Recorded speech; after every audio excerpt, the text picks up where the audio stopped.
What you're about to witness is a simulated helicopter rescue by your very own United States Coast Guard. Today's demonstration will show how Coast Guard helicopters rescue people in distress on the water. While you never know, you will need to be rescued. Rest assured, your Coast Guard trains constantly to be at the top of the game whenever someone needs help.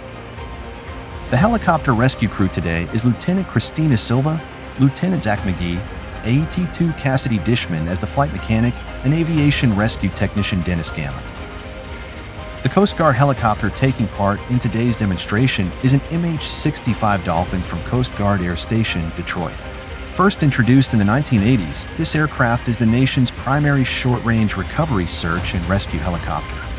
There are a total of 102 MH-65 Dolphins in the Coast Guard's fleet, stationed to 17 major coastal cities around the United States and Great Lakes.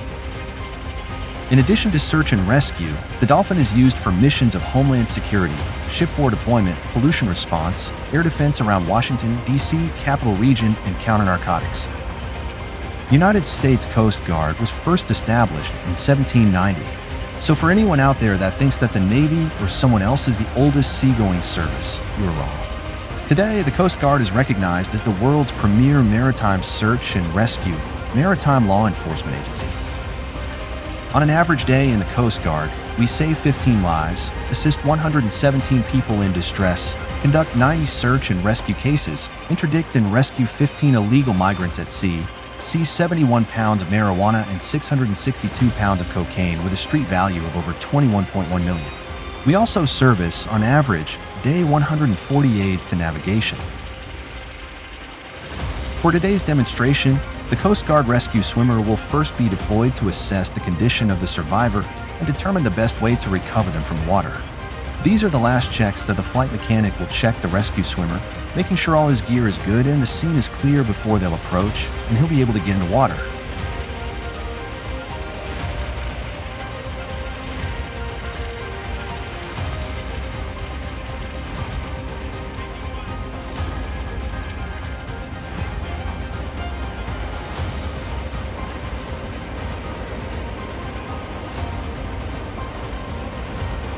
While the rescue swimmer is assessing the survivor, the helicopter crew will back and left so that they can see the survivor and the rescue swimmer.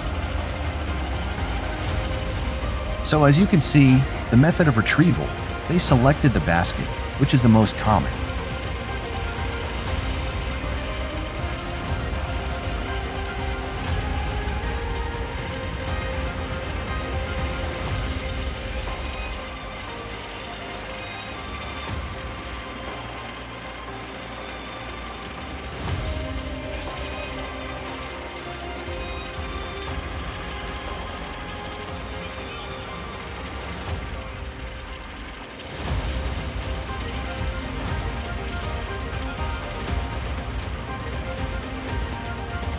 Now I know he added a little flair to that, but the point of him holding onto the basket, even for just a moment, really helps it stay stabilized and it helps it from spinning. If there's any other people in the water, this is when he will be assessing who's next and be signaling to the helicopter crew on what method will be the next person to survive.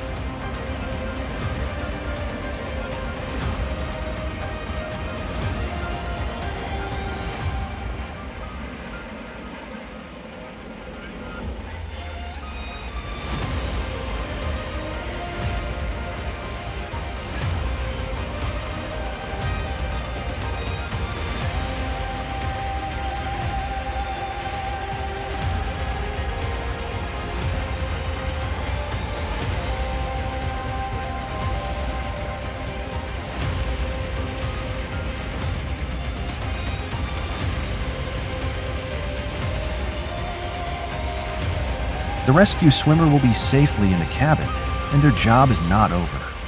This is when the rescue swimmer will start to provide medical care to their survivor as they head to the closest airport or hospital. Our rescue swimmers are all qualified EMTs, emergency medical technicians, and have completed intense training at the Coast Guard's most demanding school now in Petaluma, California. There are only about 350 total rescue swimmers in the world. The men and women of the Coast Guard and Air Station Detroit would like to thank you for your continued support and hospitality. We are proud to be your Great Lake Guardians.